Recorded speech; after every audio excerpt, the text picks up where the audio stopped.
IDOS. So we have Dr. Aparajita here with us today. And just to briefly introduce you to her, so Dr. Aparajita is a social scientist specializing in the social impacts of energy and also environmental policies with a special focus on vulnerable and marginalized communities.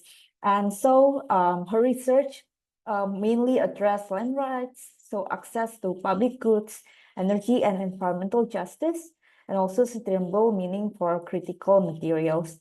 And she is also particularly interested in advancing the concept of just transition as a pathway to tackle climate change and also social inequality in a fair and equitable manner.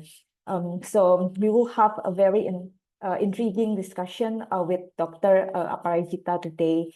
And my personal finding from this paper is that the paper reminds us that while climate change is a global crisis and we may have a consensus on that, its impacts are sadly not sadly, but yeah, its impacts are not experienced equally because women and other genders, for example, and particularly those in the global south or in the least developed countries, often bear disproportionate burden, which is due to structural socioeconomic inequalities and factors such as limited access to resources, which make them more vulnerable to climate shocks and also risks.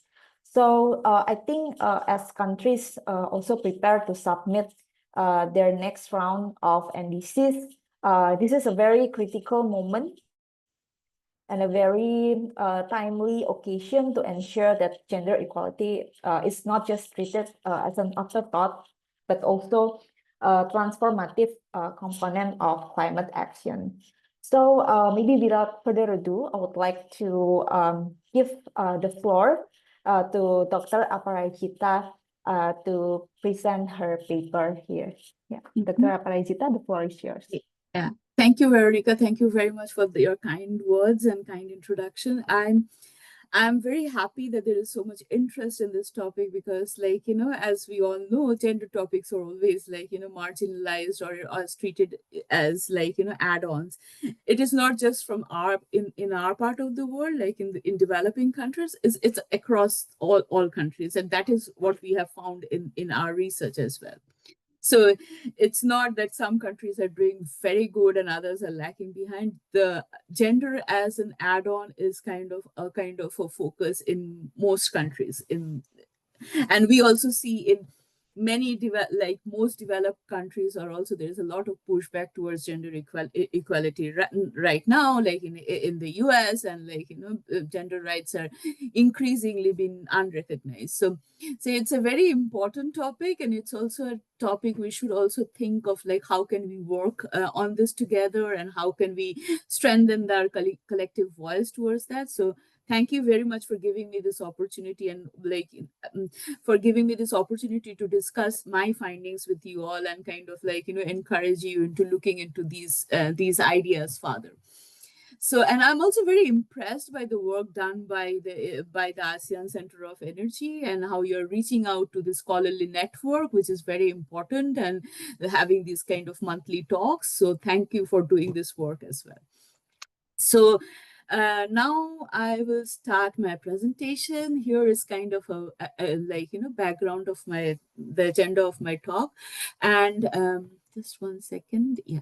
So I will talk about a little bit about why we should understand climate change as a wicked social problem. So mostly people understand climate change as a weather problem and environmental problem, but it is also a social problem as well. So we have to think about it socially as well. And then I will talk a little bit about why gender matter in climate change, what is the role gender plays in climate change, how climate change affects genders differently. So a little bit on that.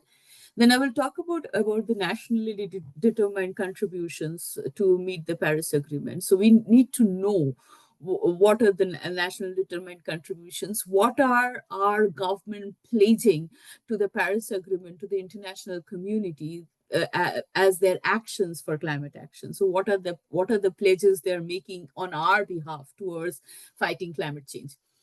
And then I will discuss a little bit about how gender considerations are included in NDC 2.0 and provide some recommendations. So here I just want to give a disclaimer. This work is mostly a global overview. There might be specific differences in countries, like Indonesia may be doing something differently than Cambodia, and this does not address these kind of specific nitty-gritties. I'm just giving you a general overview, but yes, I will look into the ASEAN countries as well. And secondly, this is I'm talking mostly about the NDCs. So there is a lot of work that is going on in community level by NGOs, by the UN system on gender in different countries. But this does not, I'm not denying those work. What I'm looking specifically into is the government pledges. So there are many other actors, non-state actors, who are working in the gender field, and I'm not negating their work. So I'm just critical about the government pledges here. So okay, so let's begin. Why am I saying that climate change is a wicked social problem? Climate change is a social justice problem. How I see it, it is because as you mentioned, that the cost and benefits of climate impacting activities are unequally distributed. So if you see in the coastal Indonesia, you see people, or the fishermen or the rural communities over there, they have hardly contributed anything in greenhouse gas emission. Yet if there is a flooding or a coastal erosion even happening, then they are the worst affected. So we are seeing that the impacts are not equally distributed. So a person may be living in somewhere in a very high emission kind of a lifestyle, may not face the consequences of climate change what a person in coastal Indonesia may be facing. So there is an inequality. And what this inequality creates is tensions and contradictions. What it means is that when you go and talk to people who are living in coastal communities, they will always say, oh, we did nothing and we are facing this country these kind of climate change. So there is a tension over there. There are tensions over there, and there are different types of winners and losers. Some people may benefit from climate change. In many of the northern countries, climate change has kind of when the ice is melting in the Arctic Circle, they are creating new areas for resource extraction. So some people over there may be very happy because before they couldn't access the whole Arctic. Now they can access those the Arctic region for their resource extraction. So there are kind of different winners and losers in this whole climate change domain. And if we ignore who wins and who loses, there will be a lot of resistance towards climate change policies. We have to carefully design climate change policies in a way that we do not exacerbate the injustices that are happening towards the vulnerable communities. So we should be very, very careful in how we are designing this climate policies. And if we don't do that, there will be a lot of social unrest towards that. So, and there is also a belief in in many people that climate change can be fixed by technology. If you have more renewable energy, then climate change can be fixed. Or if we have carbon capture and storage facilities, then climate change can be fixed. But I genuinely think that those technological fixes are not enough, because there are a lot of there is a lot of research which shows that if even when we raise energy efficiency of for example electrical goods, there is a tendency for people to use more energy. So it's not like, you have a perfect trade-off, like you put in a technology and climate change it will be fixed. So it's not that easy. And there has to be a more deeper understanding of the cost and benefits that requires balancing in the whole climate change area. And there is also this whole idea of, like, developing countries, and in international climate politics, like who is historically responsible for greenhouse gases, who should be blamed for their role in climate change more than others. So, and then, like, developing countries also, like, assert that they have the right to development. They want to develop in a way that all their people can, like, come out of poverty, they have employment, and they don't face energy related challenges. So this kind of, like, tension also exists in the climate areas, and you can't deny that. In a way, we can't deny that like, poverty is a problem, inequality is a problem in many of our countries. So it's important that the government also kind of work towards solving them as well. So what I'm trying to say here is that climate change is a balancing act. Like, addressing climate change is a balancing act.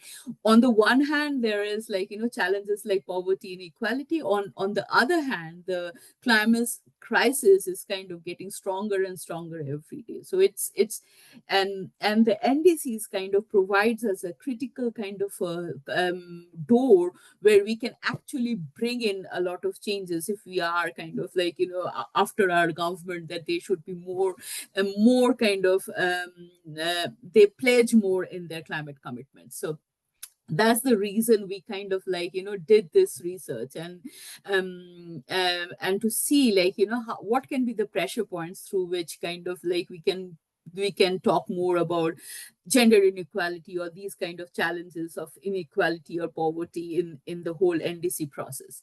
So climate change is also a threat to development gains. But if you are seeing around in the Southeast Asian region or the South Asian region, a lot of the like, big climate events, like a storm like the Ragasa typhoon we are having now, what they do is that they come and kind of they destroy years of infrastructural, like, developments in the region. A bridge or a road or a kind of, like, a harbor, if they are kind of affected by these big storms, it would take years of, like, work away with it, like, and we would really need a fresh round of investment in these kind of infrastructural projects in order to kind of bring them back, and it requires years of time to rebuild these infrastructure. And what it also does is that it takes away a livelihood of a lot of people in the region, and so it's kind of wipes out a lot of development that has been done in many of the regions. And then there is this, like, whole topic of climate injustice that recognizes that, like, most vulnerable is the least responsible as well. The climate change also, like, there is a lot of research which says that climate change impacts are gendered. Women are more affected due to the structural challenges. What it means is, like, how society looks into employment, education, how women are raised from childhood in their houses, these kind, and the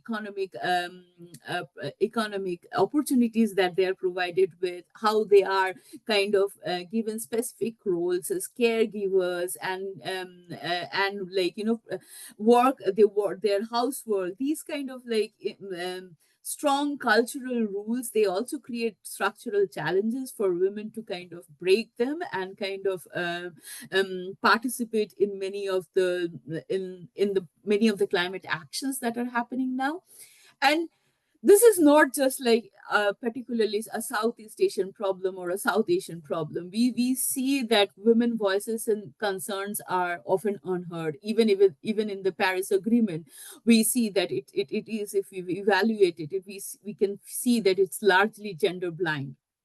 And one of the reason is that, like, achieving gender inequality is expensive. Like, addressing gender inequality is expensive. You have to work a lot in overcoming the structural barriers, and for that there is a lot of investment that is required in order to overcome the structural barriers. And that's the reason is, like, people do not, kind of like, the government, the policymakers do not like to kind of, like, invest in these kind of structural changes. And also, so the whole idea is that, as international aid is kind of is kind of cut off, and there is a lot, like, financial crunch everywhere. So what we are trying to do is, like, even the money which is kind of allocated towards climate action, we are arguing that this money can also help in, like, creating positive spillovers, so that it can also benefit gender equality work. And even in the IPCC sixth assessment report, it also reiterates that structural challenges marginalizing women can be addressed through well-designed policies and plans. So there is also a recognition by the international scientific community that if we plan our policies properly, then a lot of the general, like, the structural challenges which keeps women back, that can be addressed. So um, like, what like a little bit background on to allow everyone to understand, like, why are we talking about NDCs and why we should focus on NDCs. So what are NDCs? NDCs are the short form of nationally determined contributions. These are kind of national pledges for which each country makes to the Paris Agreement. So every 5 years they would make this pledge that, okay, from 2020 to 2025, these are their plans to kind of, like, reduce greenhouse gas emissions. Then, like, around in 2025, they are again pledging some new plans to kind of, what they will do to reduce greenhouse gas emissions. The beauty of the NDCs, as well as, like, why it is so interesting, is that these are kind of the pledges made by the government. So it's not that, like, somebody is asking them to do this, or, like, there is a pressure on them. These are kind of their voluntary kind of commitments. They do it from their own systems as well. And therefore what they can do is, like, they can make these pledges based on their unique circumstances. So China will be very different from Nepal. So China will have different pledges, whereas Nepal will have different pledges. And therefore it's also based on their capabilities as well as economic development. So it's kind of, like, very bottom up kind of contribution. What does an NDC document? So every 5 years, countries would submit their NDC, and what does an NDC document include? They include mitigation targets. So what are the countries planning to reduce their national greenhouse gas emissions? There will also include adaptation goals, like plans for building resilience against climate change impacts. And then they will also put some implementation details, like, okay, I have these plans for climate change mitigation and adaptation, but what are our plans to, like, what do we do to implement them? So implementation is very important. Giving implementation plan is very important. And why I'm saying this, I will later discuss, like, later in the presentation, why implementation is important. And then there is also a section where the countries, like, which have, like, which are struggling in their own kind of social, with their own socio-economic condition, they also kind of ask for support from wealthier nations to achieve their NDCs, in terms of financial support as well as technological support, even in terms of capacity building support. So a lot of, like, a lot of countries require capacity development in order to address kind of specific climate change problem. So in terms of, like, renewable energy development, or kind of how do we address soil erosion or something like that. So specific technical capacity development kind of support, countries can also ask for that in their NDCs. So when we were doing this research, we were looking into, like, spillovers and synergies between the NDCs and the sustainable development goals. So we have 17 sustainable development goals. So our whole idea was that, are we kind of doubling our work? Are we kind of repeating our work in the NDCs as well as in the SDGs? Is there any way where we can create synergies, so that the money or the effort that we are spending on the, like, the to achieve the nationally determined contributions, can it also create co-benefits for the sustainable development goals? So how can, like, gender being addressed in an NDC can also help achieve gender inequality, which is a sustainable development goals. So the whole idea is that because resources are so limited and there is financial crunch everywhere, like how can we play more on the creating co-benefits? And also we argue that, and we push for, like, these kind of like thinking in designing our NDCs, so that more of the SDGs can be fulfilled. But and then what we did is that we looked into around 14,000 activities that are there in the NDC 2.0, which was submitted around 2020, and we saw like how each of these activities can also help fulfill the sustainable development goals. So from all the global activities that we kind of analyzed, we saw only like around 340 climate activities that are specifically talking about gender. So globally, from 14,000 activities, only 340 activities are actually talking about gender inequality across all countries. And even when they talk about gender inequality, they don't actually talk a lot about, like, how do we integrate gender consideration in policy design, or like how do we increase female participation in the decision making, or like, how do we foster female employment through climate action? So these kind of nitty gritties they don't talk about. So this was very interesting for us, in order to, because we feel that we are actually losing a lot of opportunity in not kind of combining gender equality with climate action. So if there is more overlap, then the benefits can, like, there are lots of co-benefits that we can benefit from. So now the thing is that I'm like, we are all using this word LDCs, and kind of like and it's I for me personally, I find this word very demeaning, because I don't agree with the kind of like the term least developed or highly developed country, but we just have, I just use it because it's an UN definition, and this is how kind of like, we still understand this term. So the sustainable development goals have actually showed the world that, like, no single country can be called, like, the most developed, or another country least developed. So it's a kind of a great like equalizer. So, like, but still taking the term LDCs, we kind of saw that a very interesting pattern, that like countries differ significantly in their levels of gender inequality. So not all countries have similar levels of gender inequality. Developing countries and LDCs generally experience high to moderate gender inequality. So there are, like, these countries have specific problems with gender inequality. Transition countries are making significant progress in reducing their gender gaps. But like, what we have to remember here is that what the significant progress that they're making is that the previous standards were so low. Even if we make some progress, it will be significant progress. So that is how it is, kind of like. And most LDCs reporting to the Global Gap Index of the World Economic Forum report high gender inequality. So gender inequality and LDCs kind of they go hand in hand. And so, like, that's the reason we were targeting the LDCs, that okay, you're going to submit your NDC 3.0 in the year 2025. So it is an unique opportunity where you can also talk about gender inequality in your climate action more, so that, like, dual benefits can be derived from the NDCs. Some of the ASEAN countries also fall in the LDC category, and they are like, Cambodia, Laos, and Myanmar are some of the countries which also are ASEAN countries, which are also LDC countries.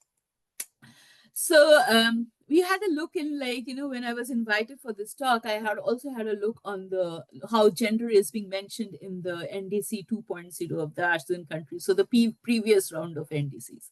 So all ASEAN countries have kind of submitted their first round of NDCs, and, like, second round of NDCs, they have submitted it. And Cambodia and Singapore are the only two countries who have their who have submitted their present round of NDC. So some call it NDC 3 or the third, present round, which they should ideally submit before the COP, but the ideal date was in the first 3-4 months of 2025. Then it was stretched to before the COP, but still, like, till date we only see, Cambodia and Singapore being the two ASEAN countries who have submitted their NDCs. And some in their previous round of NDCs, only some ASEAN countries included gender. For example, Cambodia included 6 activities which were specific to gender or women, or they mentioned gender or women. Laos had only 1, Myanmar had 1, Philippines had 1, and Thailand had 1.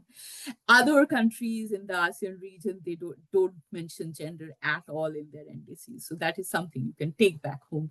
And then what I'm trying to say is that because the ASEAN countries had yet to submit their NDCs, third round of NDCs, it's a high time we kind of get involved in in kind of advocating that more gender consideration should be included in the NDC.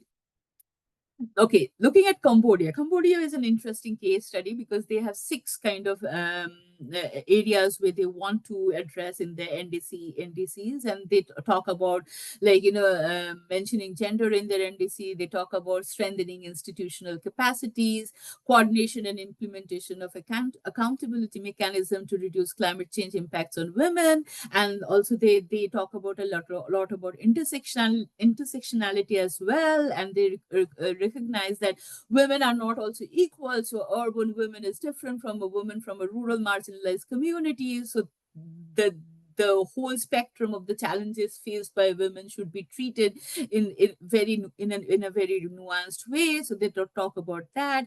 They talk about role of sectoral ministries in tracking gender outcomes in climate change initiatives. So they talk about how can different ministers be kind of assigned roles in looking at gender outcomes in climate change initiatives. They talk about data collection. They talk about gender responsive budgeting, and they also talk about developing technical guidelines for gender mainstreaming in NDC process. So overall, if you see the Cambodian NDC, it does a good job in kind of tackling, looking into different aspects of how we can actually mainstream gender in climate action. However, we really don't know whether it was just a pledge in the NDC or they were actually followed up by plans, and they were actually implemented. So the implementation plan, there was no implementation plan in the NDC that talks about that. How do we do it? What policies do we implement? When do we implement those policies? What changes do we make in the intersectoral interministerial setup of the country so that this can happen? So these kind of details are missing, but they generally kind of overall kind of identifies that these are important ways by which we can mainstream gender in the Asian in their country. Similarly, different other countries like Laos talk about revising their 2010 national strategy on climate change and put stronger emphasis on gender responsive climate action. So that it's very kind of okay, we recognize gender is a problem and we'll do something like this in our 2010 national strategy, and then we'll do something like that. And then again, Myanmar also does a similar work. Oh, gender is important and we should look into how we can protect gender in their climate hazards. So if there's a climate hazard, we should do something to protect women. And Philippines also does something similar, and they say that okay, meaningful participation of women is important, like other marginalized communities, children, youth, LGBT, indigenous people, like them. Participation of women is also important, and we should have an inclusive gender action plan. So these kind of recognitions are there, but it's if you even see by the wording, it kind of kind of supports our argument that it's kind of an add-on or kind of a pushed into something. Oh, we have to do something, we have to talk about gender, let's put a line on this. So this kind of wording is kind of there in the NDC.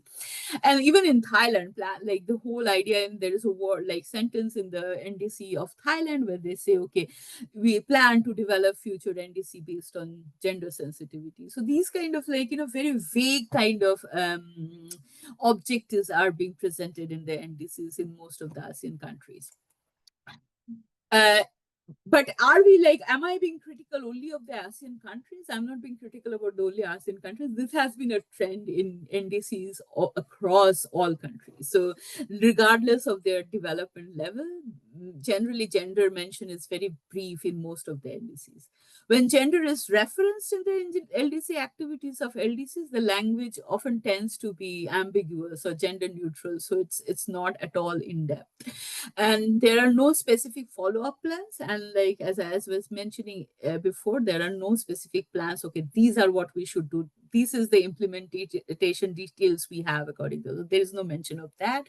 And there is also some talk about like, how do we coordinate between the ministries? How do we coordinate between national government, local government, and regional government? It is important that we coordinate about between national government, local government, and regional government, and between the ministries of the government, of the national government. But there is no kind of focus on like, how do we do it? Because these are not easy tasks. It's like, changing a lot of governance activities that happen in each country. So there is no kind of specific details. How do we bring about these changes? And gender is mainly mentioned in climate change adaptation. So mostly like, how do we protect vulnerable women from climate change hazards? This is kind of the main focus, main thrust. But we see that like gender when mentioned in mitigation, like how can women workforce come and help mitigate climate change? How can we include women more in low carbon technology? How can we provide livelihood opportunities for women in green economy? These kind of aspects are missing. So it's mostly like, women needs to be protected. There is a climate hazard. So what can we do for women? So this kind of consideration, not necessarily women being like, being a country, like, workforce in mitigating climate change. Even when women is mentioned in the NDCs, they are mostly talked about like in the agricultural sector. So women will be affected if a climate change happen in the agricultural sector. So we need to do something for them because they are a main workforce in the agricultural sector. So those kind of like, critical ideas of like, how can women contribute in environmental protection? How can they become a workforce in circular and green economy, or like, information and digital economy, that are the like, new kind of green jobs that being created? This kind of like focus is kind of missing in the NDCs.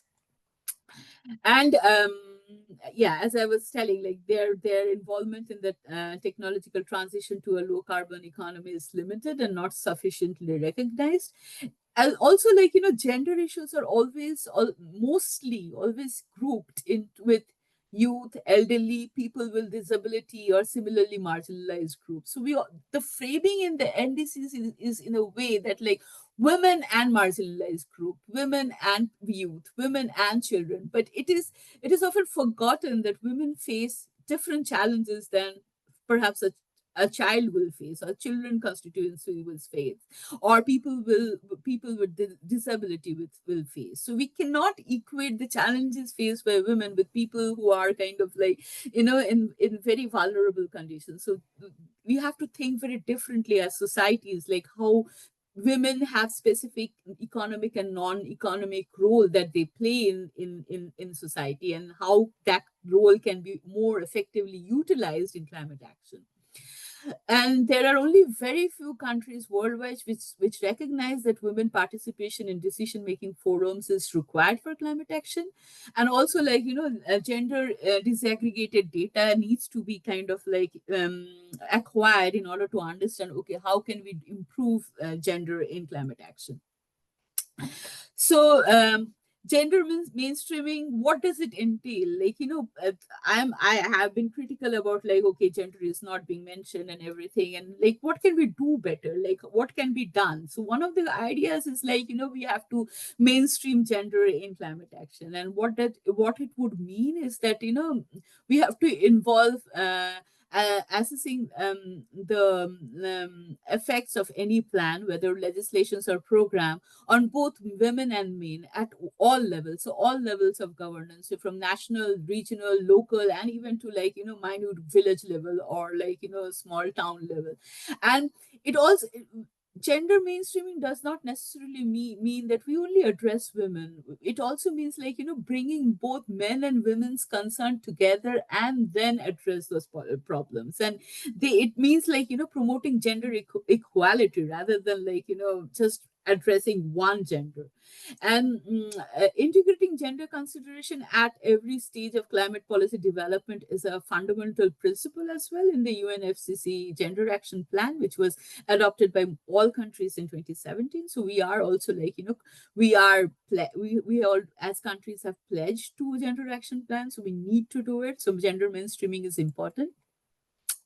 And why like if there is a loose integration of gender mainstreaming in NDCs, it is just because like we don't really understand what should be the process, how do we do it, what needs to be done at different levels. Gender mainstreaming should encourage governments and organizations to move beyond viewing gender inequality as solely as a woman's issue. It should also address the deep-rooted structural and social biases that disadvantage women.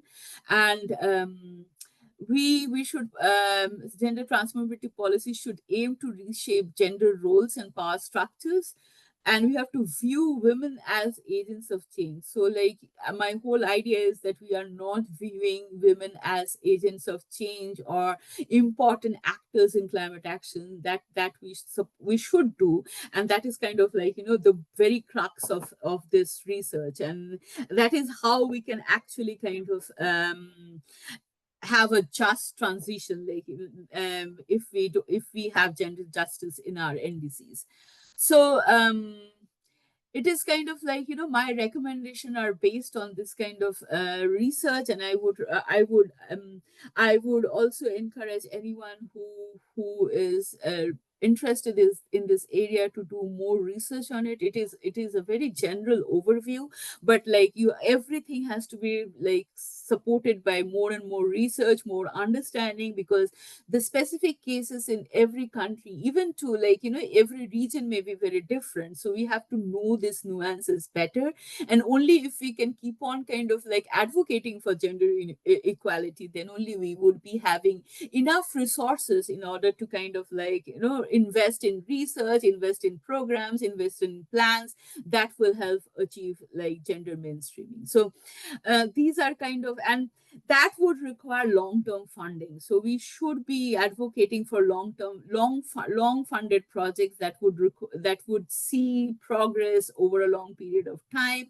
And we have to kind of put all our collective efforts towards this in order to kind of like not consider gender as an add-on topic. It's not an add-on topic. It's an important topic, and we should kind of like, concentrate our efforts towards that. So this is kind of like, an end of my talk.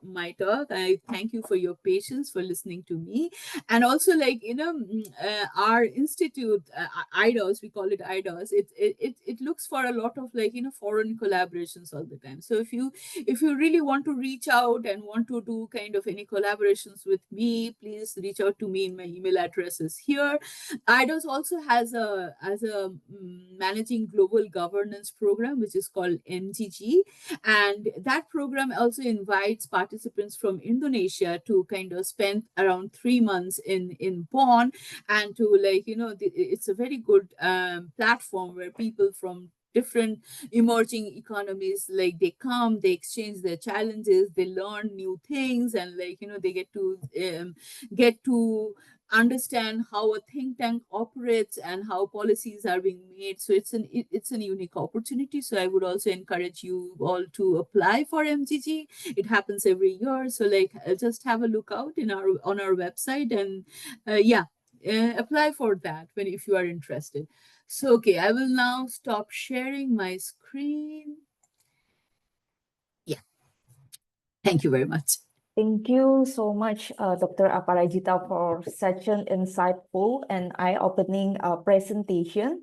I have so many takeaways from your presentation, and I'm sure a lot of our participants here have so much burning questions regarding not only your paper, but pertaining to the gender in climate action. But maybe just to like setting the stage for more questions for the participants. And also I would like to encourage everyone to write your questions and also comments in the Q&A box. So maybe just to start off as an opening question, so why do you specifically focus on the LDC's policies in integrating gender mainstreaming in their climate actions? The main reason is like, the LDCs have fewer resources. So it's the whole task, like Germany does a lot of like, international development collaboration. So our whole idea is that like if we focus on LDCs and if we kind of like, piggyback on climate action as well as gender inequality in all our in the programs in where Germany does international like development cooperation, then the benefits will be like, we can have multiple benefits. The co-benefits we can kind of like, benefit from. Also, the challenges of women and marginalized communities in LDCs are far greater because they have fewer kind of livelihood opportunities. They have fewer kind of like, access to technology. So women having access to technologies are far lower. They they are very like, there are challenges of preparing women in rural marginalized communities in LDCs. They don't even know about disaster management plans or like, what is early warning system. So the challenges faced by women in LDCs are much larger than those that of like other countries. So that's why we focus most on the LDCs. And also like, I genuinely believe in the idea of like the farthest away first, which means like, the person who will be most affected, we should address their challenges first than others. So that is also another reason for my interest. Yeah. Thank you so much, Dr. Aparajita. So now we can see why the weight on LDCs is much more stress due to the many challenges many challenges that they face. But I also noticed that in one of your slides, you said that the integration of gender into NDCs, there are that may not be as robust is not only seen in LDCs but also in countries Globally. irrespective of their development stage. And I think another interesting thing as well is how in ASEAN specifically we see countries like Cambodia actually did a good job in designing their gender mainstreaming program. But the question is more on how do we monitor those policies and those design and then translate that into actionables, right? Yes.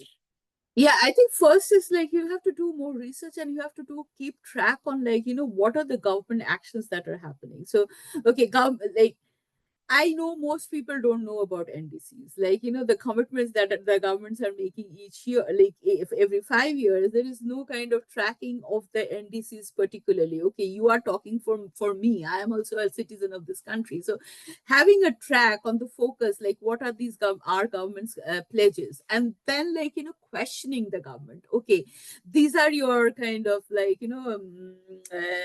commitment to the Paris Agreement. How are you implementing this plan? So how do you even plan to achieve your commitments in the NDC? So being critical about that and being asking questions and putting pressure on the government that like, you should also support plans in order to achieve these goals. So many countries, you would say, they have wonderful NDCs, like, and but not, that does not necessarily mean that they would follow up with that with plans. So a few countries, like I used to work in Ireland before, there the civic society society or and the university researchers, what they do is that they have shadow reports where they say, okay, these were your commitments to the sustainable development goals or the NDCs, but you have actually done this. So they would also submit their shadow reports to the international forum, international community, and say, okay, no, it's not necessarily that whatever the government is committing, they're actually delivering on it. So as a researchers community, you can actually keep track and see how the governments are delivering on it and write about it and talk about it. And yeah, so that is, there are many other ways you can do it, but as a researchers community, you can do that. Yeah. Yeah, well noted on that. And I see that having a gender disaggregated data is a very important tool in ensuring that we can keep all these government accountable to their policies and program designs, especially in mainstreaming gender. So maybe that pertains to the tool that you have designed. So can we know more about it, Dr. Yeah, Aparajita? yeah. I will first talk about gender disaggregated data and what are the challenges of gender disaggregated data. So the biggest challenge of this gender disaggregated data is that we don't sit together and think of a mandate. So it's like, what kind of data is required, at what level, and who are the people who, what kind of data should be collected. So there is no mandate. So maybe that, like, in a rural village, they have a different idea of gender data, whereas in the national level, they have a very different idea of gender data. So there is no national mandate and there is no national kind of agency which will actually kind of go in and look at it and monitor it. And then there is the whole idea of, like, whenever we do data collection, we would go and do quantitative surveys, because those are easy way of collecting data. But a lot of data collection can also happen, and especially these kind of topic like gender empowerment and those kind of topic, they are also qualitative subjects. Like you cannot measure like how gender employment happens. So there are qualitative data as well. So we should not only focus on quantitative surveys, but also think critically about how do we collect different data, different types of data. And then there data collection, as we all know, like if whoever is a researcher, they would know how challenging is data collection. So it is not just the work of the government. There has to be a lot of civil society participation, citizen participation, in order to, if there is a platform created by the government, then I go and kind of put my data, my kind of input in that, so that it is a fair process. And that kind of platforms can be opened and they can be used.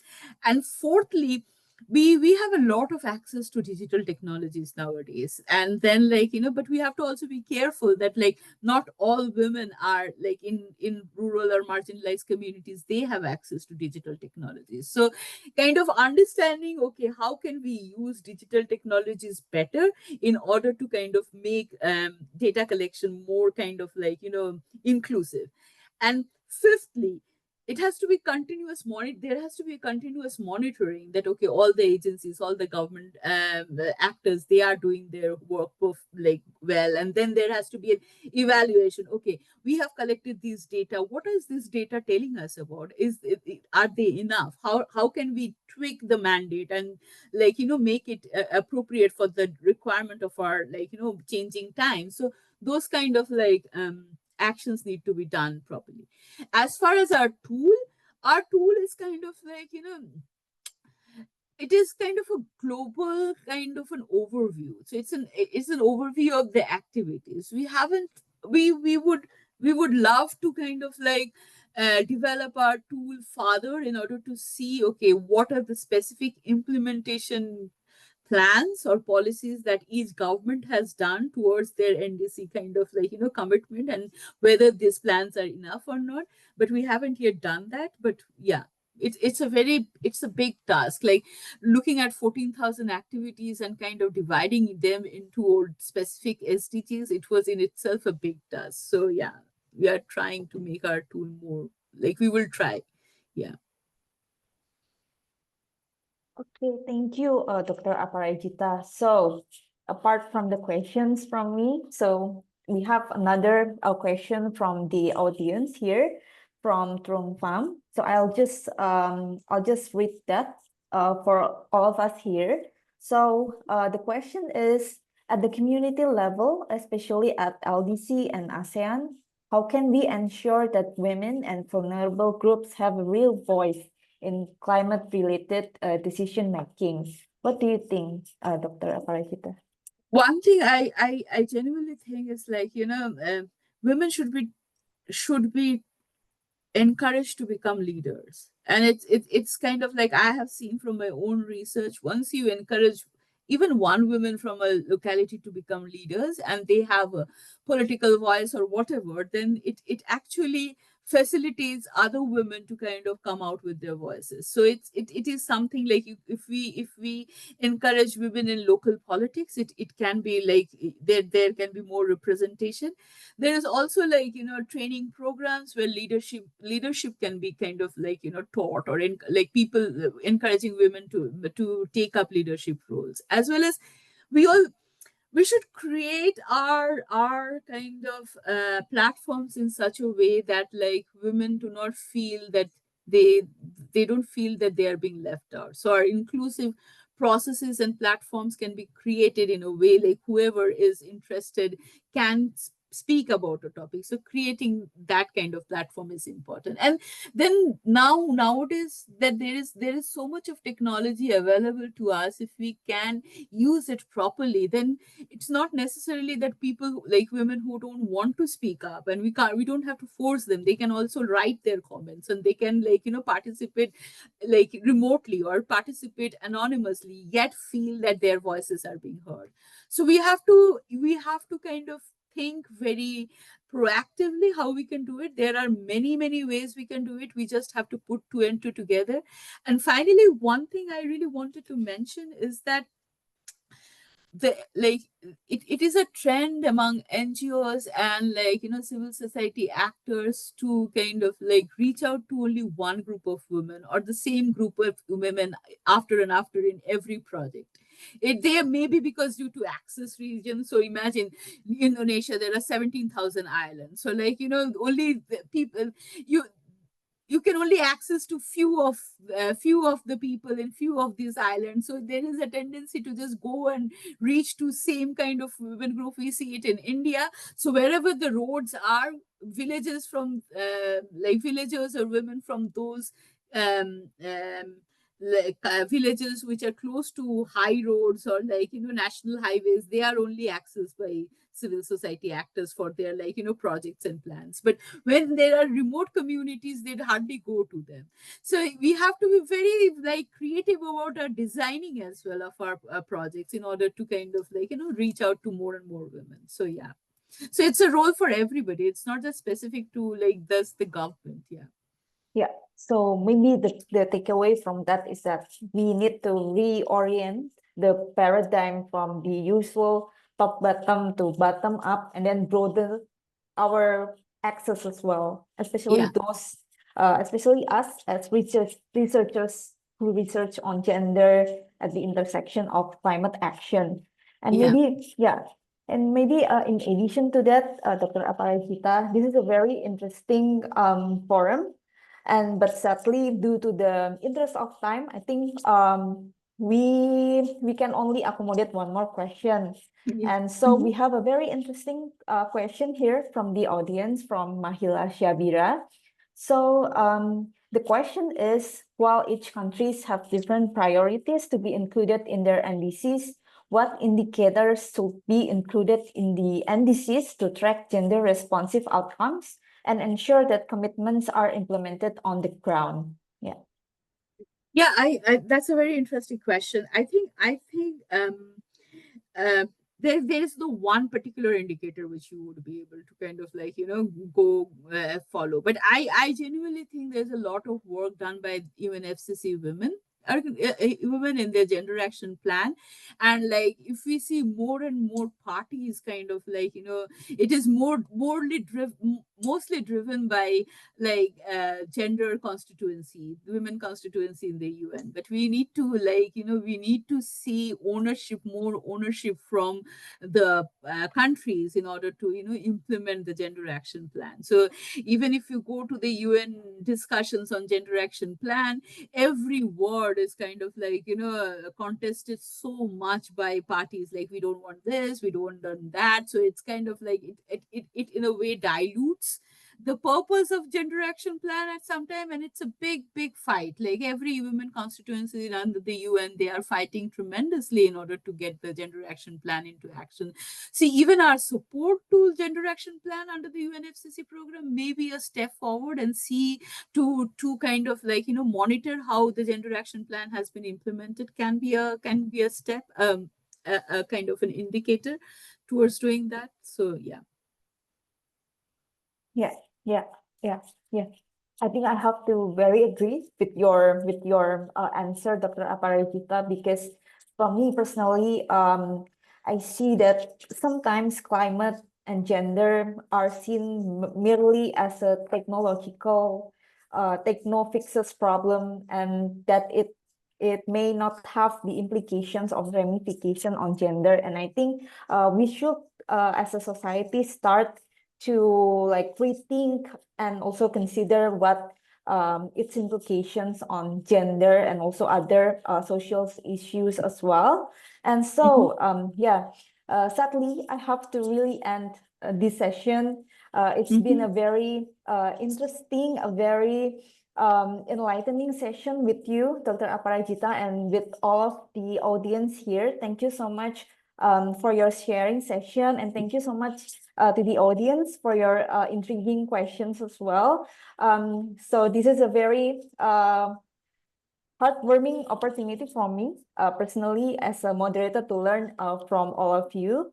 With that being said, allow me to give the floor back to Miss MC. Yeah.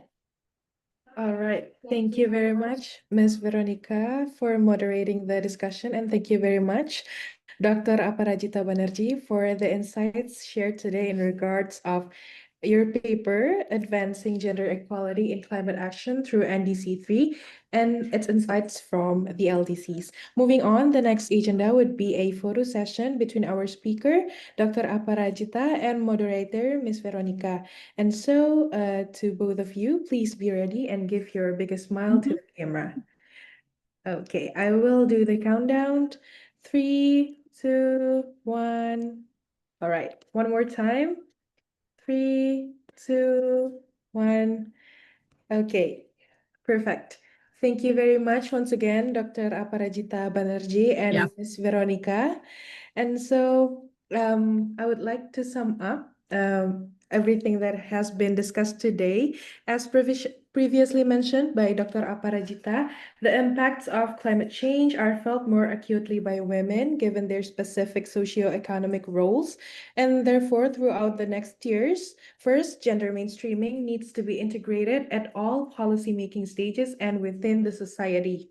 And second, gender mainstreaming in climate change mitigation would be essential to creating opportunities for all genders to participate. Third, projects with gender transformative plans take time and require long-term funding.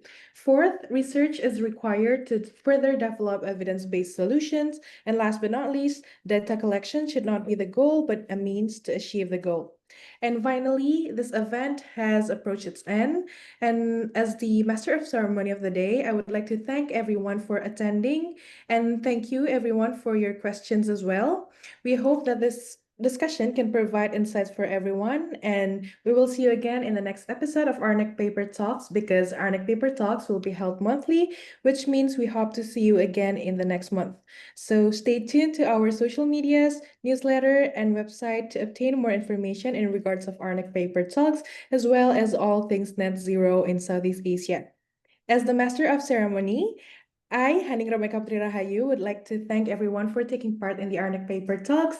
Goodbye and have a wonderful afternoon. Thank you, everyone. Thank you once again, Dr. Aparajita and Thank you. Veronica. Thank you. Thank you, Veronica. Thank you. Thank you, Dr. Thank you. Aparajita.